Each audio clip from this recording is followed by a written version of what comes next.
तो अब क्योंकि कॉमिक कॉन खत्म हो गया है तो स्पाइडरमैन से लेकर सीक्रेट वार्स तक सारी मूवीज को रैंक कर लेते हैं कि कौन कौन सी मूवीज मुझे लगता है कि मार्वल फैंस को डेडपूल एंड वुल्वरीन जितना तो नहीं पर एटलीस्ट थोड़ी तो खुशी देंगी। तो हेलो वेबटास्टिक फैंस, मेरा नाम है सत्यम मिश्रा और समय को सराखों पर रखते हुए चलिए शुरू करते हैं। तो नंबर 8 पर है थंडरबोल्ट्स। अब इसका रीजन सीधा सा है, येलेना, बकी और अपने सोल्जर भैया के अलावा कोई उतना इंटरेस्टिंग कैरेक्टर है नहीं इसमें। ऊपर से उन्होंने बताया है कि ये मूवी सुसाइड स्क्वाड जैसी होगी जिसमें ये सारे कैरेक्टर्स अलग अलग मिशन पर जाएंगे, पर बाद में पता चलेगा कि इनका मिशन सेम है और बेसिकली इन्हें सेटअप किया जा रहा है और फिर इनकी टीम बनेगी। अब मूवी को ये रखेंगे तो PG-13 ही, और PG-13 सुसाइड स्क्वाड देखने का मेरा कोई इंटरेस्ट नहीं है। अब बस ये देखना होगा कि ये लोग सेंट्री को अच्छा दिखा दें। फिर नंबर 7 पर आती है ब्रेव न्यू वर्ल्ड। अब मुझे रेड हल्क पसंद है और मैं लीडर के लिए भी एक्साइटेड हूँ, पर टीजर से मुझे बिल्कुल भी इंटरेस्ट नहीं आया। और अपने चिकन मैन इसमें सेपरेट सोसाइटी के लीडर बने हैं, पर पता नहीं क्यों ऐसा लग रहा है कि उनका टैलेंट भी वेस्ट हो जाएगा। बाकी मूवी एक पॉलिटिकल थ्रिलर होने वाली है। हमें ये भी पता चलेगा कि सेलेस्टियल्स एडमेंटियम के बने होते हैं, तो कुछ एक्साइटिंग चीजें तो हैं पर उतनी नहीं कि इसे मैं टॉप पर रखूं।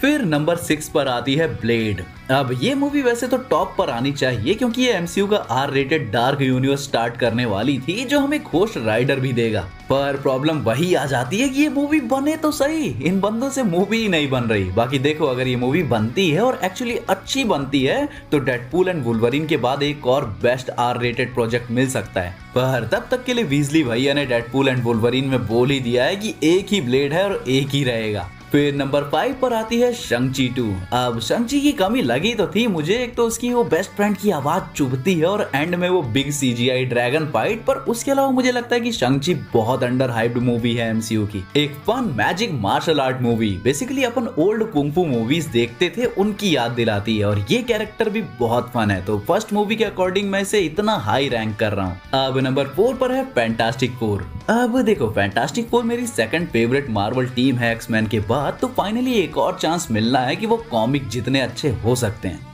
प्लस मूवी एक अल्टरनेटिव यूनिवर्स में है जहां इसका रेट्रो फ्यूचर वाला लुक भी इंटरेस्टिंग होगा। इसकी फ्लाइंग कार और इसका गैलेक्टस भी देखने को मिलने वाला है उसकी ओरिजिनल फॉर्म में। एक अकेली प्रॉब्लम जो मुझे इस मूवी से होगी वो ये कि जहां पेड्रो एज एक्टर मुझे काफी पसंद है, वो रीड रिचर्ड्स किसी भी एंगल से नहीं लग रहे। और दूसरी बात, ये मूवी और सुपरमैन मूवी दोनों अगले साल मिड में आएंगी, पर सुपरमैन की शूटिंग कंप्लीट होके वो पोस्ट प्रोडक्शन में जा चुकी है और ये मूवी अब तक शूट पे जाएगी, प्रॉपर भी नहीं गई है। तो उम्मीद करना कि ये मूवी डिले ना हो जाए और सारा काम शांतिपूर्वक निपट जाए। अब टॉप 3 से पहले मैं ये बोलना चाहता हूँ कि तुम भी अपनी लिस्ट कमेंट जरूर करना पूरा वीडियो देखने के बाद। तो नंबर 3 पर है सीक्रेट वार्स। रुको, इससे पहले कि तुम मेरी गर्दन पकड़ो, केविन फाइगी ने बोला था कि वो सीक्रेट वार्स में हर पॉसिबल कैरेक्टर को लाना चाहते हैं जिसको हमने स्क्रीन पर देखा हुआ है, और हम सब ये अच्छी तरह से जानते हैं कि रूसो ब्रदर्स इसे संभाल भी सकते हैं। अब अगर सीक्रेट वार्स 3-3 घंटे की 2 मूवी हुई तो मैं खुश हूँ, क्योंकि सीक्रेट वार्स में एंड गेम से ऑलमोस्ट 10 टाइम्स मोर स्टोरी है। तो इतनी बड़ी स्टोरी को एक मूवी में फिट करना, ऊपर से इतने सारे कैरेक्टर्स को यूज करना,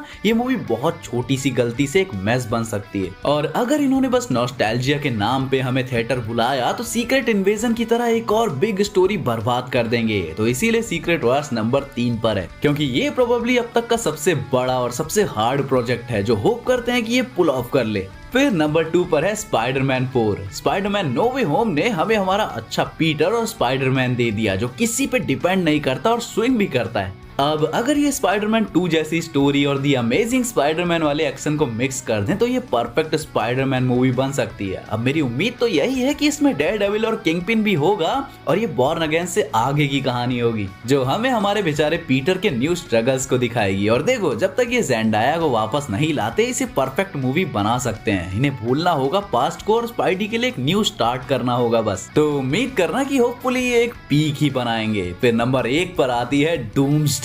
अब ये RDJ के रिटर्न की वजह से नहीं है, बल्कि देखो RDJ ने जस्ट अभी ऑस्कर जीता है और उसके अलावा कुछ और कॉम्प्लेक्स रोल भी किए हैं, तो वो कुछ सोच समझ के ही आए होंगे। मुझे वो एज डॉक्टर डूम अभी भी उतने अच्छे नहीं लग रहे और मैं अभी भी चाहता हूँ कि मूवी के एंड में हमें पता चले कि एक और रियल डूम है जो मल्टीवर्स तबाह करने वाला है और वही बंदा सीक्रेट वार्स का असली विलन हो। बाकी डूम्सडे के लिए मैं सबसे ज्यादा एक्साइटेड इसलिए हूँ क्योंकि जैसा डेडपूल ने कहा था, मल्टीवर्सल सागा एक मैस बन चुका है और अब क्योंकि ये सब कुछ मैटर नहीं करता, कैंग जा चुका है, तो सीक्रेट वार्स को सेट करने के लिए जो सबसे इंपॉर्टेंट मूवी है वो डूम्सडे ही है। तो इसीलिए इस टाइम पे एमसीयू की मोस्ट इंपॉर्टेंट मूवी भी वही बन जाती है। तो इसीलिए मैं एक्साइटेड हूँ कि क्या ये मल्टीवर्स सागा का कलंक हटा पाएंगे, क्योंकि अगर इस मूवी में प्रॉब्लम आई तो सीक्रेट वार्स ऑलरेडी प्रॉब्लम में आ जाएगी। बाकी ये तो थी मेरी लिस्ट, तुम अपनी लिस्ट कॉमेंट जरूर करना कि तुम किस मूवी के लिए सबसे ज्यादा एक्साइटेड हो।